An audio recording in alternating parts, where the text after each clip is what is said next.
Brennan Othman, Peterborough Petes. I'm Thomas Milich of the Seattle Thunderbirds. I'm Caden Bank here with the Kamloops Blazers. Hi, I'm Colton Dock and I play for the Seattle Thunderbirds. I'm Logan Stankov and I play for the Kamloops Blazers. Hey, my name is Connor Lockhart and I play for the Peterborough Petes. I'm Reed Schaefer. I play for the Seattle Thunderbirds. My name's Fraser Minton, forward for the Kamloops Blazers. Hey, it's Tucker Robertson. I play for the Peterborough Petes. Hey, it's Sean Spear at the Peterborough Petes. I'm Olin Zelliger with the Kamloops Blazers. Kevin Krasinski on the Seattle Thunderbirds. I'm Dylan Gunther, the Seattle Thunderbirds. I'm Owen Beck from the Peterborough Petes, and I'm going to settle some hockey debates. Probably pregame. I don't think everyone would be too happy, but I think, stick to some classic rock and stuff, but get me going. I don't get any aux, but I think I would be better on postgame for sure. Postgame, it's not as serious. Guys aren't as judgmental, I guess, and you kind of just get to vibe with the music and enjoy it. Probably postgame because some guys like their pregame ones getting amped up, and I don't know if I can bring that to them. Postgame. Postgame? Postgame. There's a lot less pressure, and you could kind of play anything. Everyone's in a good mood. Postgame, everyone's good vibes, and no one's really chirping you. You'll hear it from a lot of guys. Pregame, if your music's not good. Pre-games, you got a lot of pressure on you, especially when Lockie's got the mic. Lockie's got the aux, sorry. I like more post-game because I feel like pre-game you got so many guys with different requests that can drive you crazy sometimes. Post-game I feel like it's more chill and like everyone's just happy after a big win, so you can pretty much play whatever and the guys will be happy. Who's got the worst music? Lockie, for sure. Yeah? Yeah, it's not very good. I'd say Lockie does have the worst taste of music. I'm pregame Ox, and I'd like to think I got pretty good reviews. Lockhart's postgame, and he is terrible. If you had to pick one guy to never be on Ox in your life, it'd probably be Connor Lockhart. What kind of music does he play? It's just all over the place. Like there's no set genre we're going with. We'll have country, and then we'll have a rap song, then we'll have Taylor Swift. It just doesn't make sense. So what's your style as the pregame ox? More of like a rap and a little bit of EDM there it is, yeah. It all works nicely, just not for Connor. Is there a song that you like playing after a win? Yeah, we play old time rock and roll. That's our win song. Yeah, I don't know what started that, but we just we got that going in round one and kind of stuck with it. I don't know, maybe some like throwbacks, like something like that, just to get the boys going, energy. AC/DC, like long way to the top. Probably nothing good, but it would be really exciting to see what I would throw on there. That's for sure. Clear tape. Clear tape. I've never heard sock tape, so I guess so, yeah. I don't know anyone who calls it sock tape besides the guys in the Western League. I call it sock tape. I call it Socko, or sock tape. Yeah. Oh yeah, Socko. That's a good. Yeah, I call it Socko. Yeah, I call it Socko. I call it sock tape. I think that's what most guys in our locker room call it. Sock tape. Socko. Socko. I think it's a Western thing. A lot of guys say that. Yeah, no, they're wrong. They're wrong. I've heard Socko, yeah, but I think it's just from the West guys as well. I heard a couple of them say that when I was on the under-17 team with Canada, and we're all the OHL and Q guys are kind of like shaking their heads like, what's going on here? But sock tape. A lot of the West guys call it sock tape, and a lot of the Eastern guys call it clear. Whenever you go to like a Canada event, a lot of the Eastern guys ask for the clear, and we don't really know what's going on. Clear tape for sure. I've played with a lot of Western guys, and it's Socko, and I don't understand what that is. So. I feel like walking off the ice is a little bit more acceptable. I think the walk-off celly is pretty baller. I've seen a lot of my buddies have done walk off the ice. I've seen definitely a lot of walking off the ice. With a goal here, the righty defenseman, right circle, Clark scores! Brent Clark, 5-hole, no celebration. He steps off the ice, and that does it. I walked off the ice last year in Erie. We tied up the game with like 0 seconds left, and then I scored the overtime winner in Windsor, and I walked off the ice. Brissett, backhanded pass in for Lockhart. D'Amico stays right there. They'll score. Beats Downey, short side, and the Otters come all the way back. And Lockhart says, let's go home. Here we go, right to the bench. So I guess I have to say that. Would you ever try that if you? Oh, 100%. I think, yeah, I would try that for sure. I mean, if it's on the road, probably get off the ice, but if it's at home, slide all the way down the ice, feel the crowd, hype them up a little bit. I think skate down and slide. I like the walk-off, though. That's pretty cool. Oh, a slide would be pretty cool. I like to stay on the ice, sully with the team, kind of. Maybe the whole ice thing's pretty cool, too. I'd probably slide into all the way down the ice, sally into the goalie or something like that. I'm not really big on the walk-off. I like the slide, kind of get to celebrate with the teammates and everything on the ice after. Walking off the ice, it's like you don't get to celebrate as much. You got to wait till you get to the room, and people don't get to see your celebration, so I'll go with the slide. Slide for sure. Yeah, I've done that a couple times this year, so. Stankoven, he'll charge forward. Gets away from a check. He'll move it on right wing. He can scoot. He'll skate in. Chance backhand. He'll score. Logan Stankoven, the game-winning goal in overtime. Probably skate all the way down, nail Yakupov, just sell you through the whole crowd. That would be sick. I think that would be the best way to go. As much as like he may not have had the best career, Yakupov celebration was unbelievable. I haven't seen too many guys do the nail Yakupov silly. One guy did it on North Bay against us this year, and then kind of ended up getting him back, karma. Celebrating with your team on the ice and skating down to the other end is pretty cool.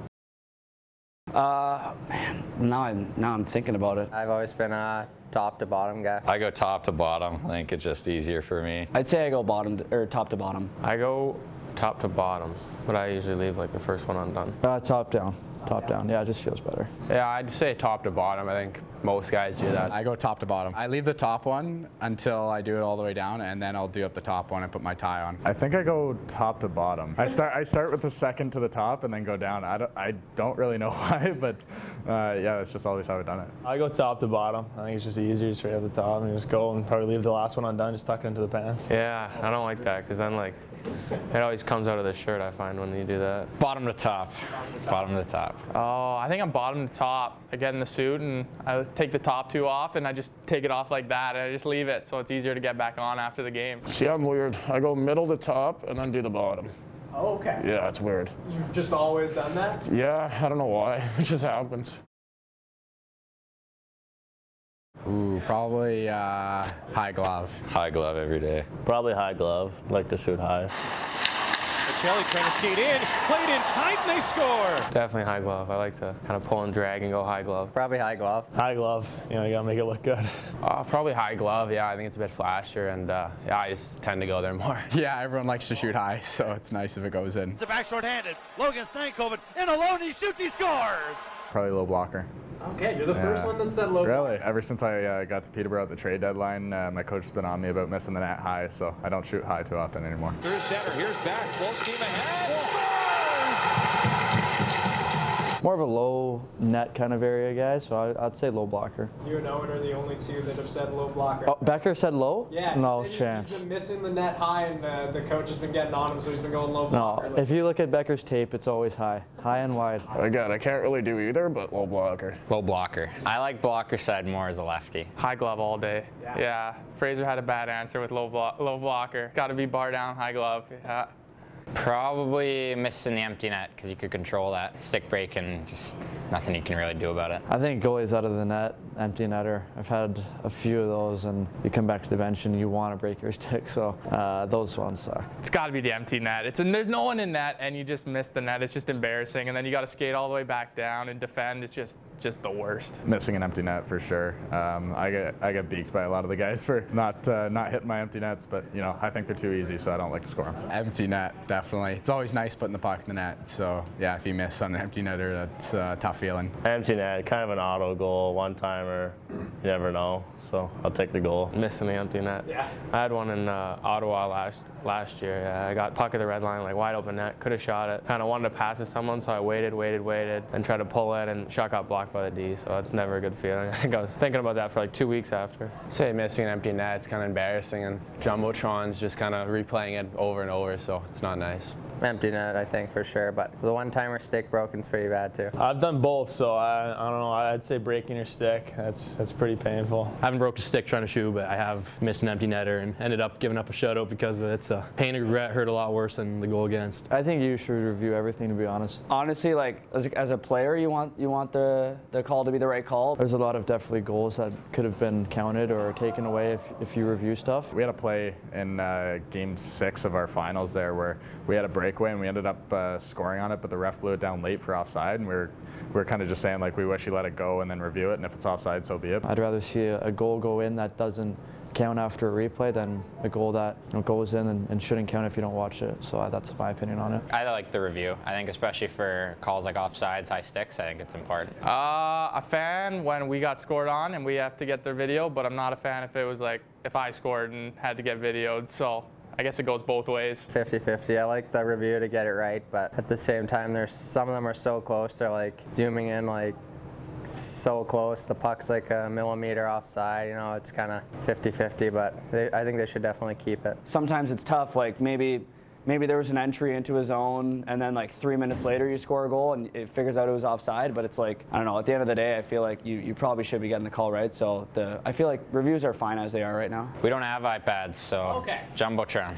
Junior hockey Jumbotron. I'm pretty glued to the Jumbotron sometimes when I'm on the bench. They got this like squirrel or something, and they do this like this AO chant, and like all the fans get really into it. And